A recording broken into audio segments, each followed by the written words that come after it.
첫 번째, 그 보증금이 소액에 해당할 것. 두 번째, 경매 개시 결정 기입 등기 전에 대항 요건을 갖출 것. 대항력은 주택 인도와 전입 신고를 해야 된다는 겁니다. 여기서 주의할 점이 한 가지 있습니다. 안녕하세요. 복등이 부동산입니다. 이제 장마가 거의 끝나가는 것 같습니다. 제가 네이버 지식인의 부동산 전문가로 활동하고 있습니다. 어제 제가 접수했던 질문인데요.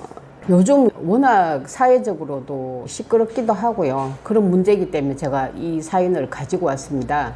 경매에 관련되는 건데요. 30대 남자분이 질문을 하셨는데 서울에서 보증금 3천에 월 75만 원에 작년 10월 달에 세입자로 들어갔는데 최근에 그 집이 경매로 들어갔대요. 보증금을 보전할 수 있는 건지 아니면 이 보증금을 다 떼이는 건지 질문을 한 거고요. 거기에 대해서 제가 답변을 달아드린 걸 지금 영상을 찍고 있습니다. 현행법으로는 소액 임차인들을 위해서 최소한의 주거 요건을 마련해주기 위해 최우선 변제금이라는 것이 있습니다. 최우선 변제금이 어떤 거냐면은 소액 임차인들을 위한 이 권리인데요.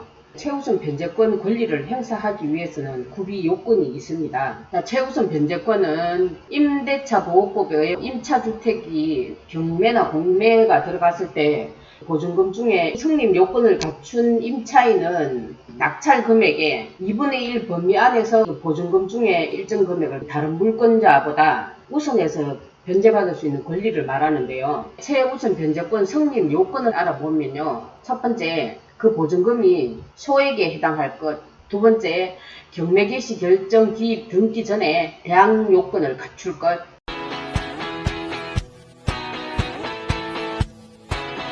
대항력은 주택 인도와 전입 신고를 해야 된다는 겁니다. 세 번째, 배당 종기일까지 배당 요구를 할 것. 여기서 주의할 점이 한 가지 있습니다. 주택이 경매 신청 등기 전까지 대항 요건을 갖추고 있어야 됩니다. 배당 요구 종기인 경락 기일까지 다른데 전입 신고를 한다든지 하시면 안 되고 다른데 이사를 간다고 해도 안 된다는 말입니다. 배당을 받으려면 어떻게 해야 되냐? 첫 번째, 배당 요구를 먼저 해야 됩니다. 두 번째, 체납처분청에 우선권 행사를 신고를 해야 돼요. 이번에는 얼마까지가 소액 임차인에 해당이 되는지 알아보겠습니다. 서울특별시 같은 경우에는 보증금액이 1억 6,500만원 이하일 때만 해당이 되고요. 과미력재권역과 세종시, 용인시, 화성시, 김포시 같은 경우에는 보증금액이 1억 4,500만원 이하일 때 해당이 되고요. 과미력재권역에 해당되는 지역은 서울특별시, 인천광역시, 의정부시, 구리시이 쭉쭉 있습니다. 요거는 화면을 정지해 놓고요. 보시면 되겠고, 그 다음 광역시와 안산시, 광주시, 파주시, 이천시, 평택시 같은 경우에는 보증금이 8,500만원 이하일 때 해당이 됩니다. 그 밖의 지역들은 7,500만원이 되겠습니다.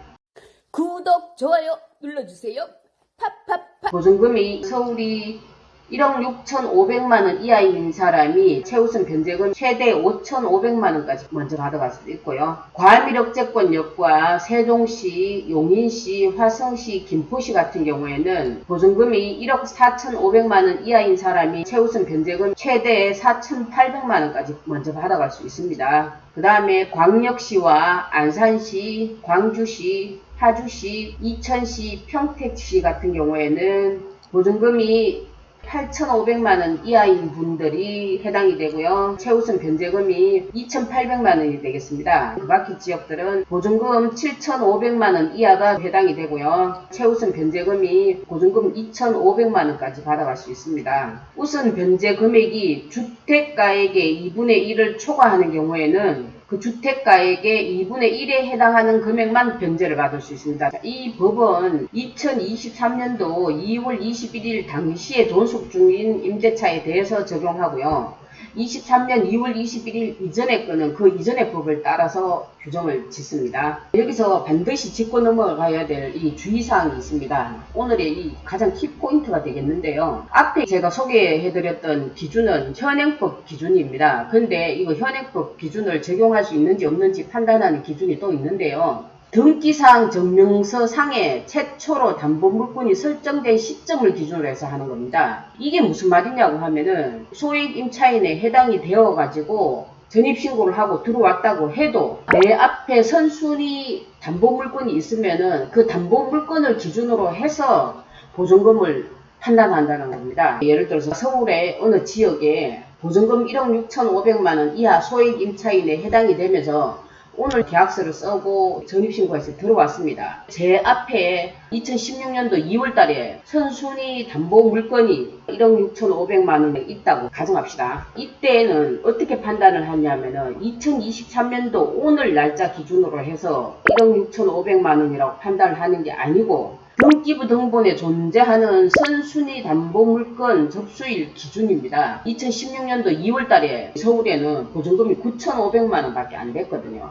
소액 임차인에 해당이 안 된다는 겁니다. 아셨죠? 그러니까 전입신고를 해서 들어가실 때 나보다 앞에 선순위 담보물건이 있을 때 선순위 담보물건 접수일 기준을 해가 보증금이 얼마다 기준을 잡아야 된다 이겁니다. 오늘 네이버 지식인에서 문의하신 그분 사례를 대비를 할게요. 작년 22년도 10월달이라고 하니까 현재 법을 적용하시면 되는 겁니다. 보증금 3천에 월 75만원인데 서울이 1억 6,500이었잖아요. 소액 임차인에 해당이 되시고 최대 받을 수 있는 금액이 5,500만원인데 보증금 3천만원이니까 주택가액이 5천만원이다. 이럴 경우에는 2,500만원 밖에 못 받아가겠죠. 주택가격이 1억이라고 치면 이분은 3천만원 전액을 다 받아갈 수 있다는 겁니다. 자, 오늘은 여기까지 하고요. 다음 시간에 뵐게요. 안녕.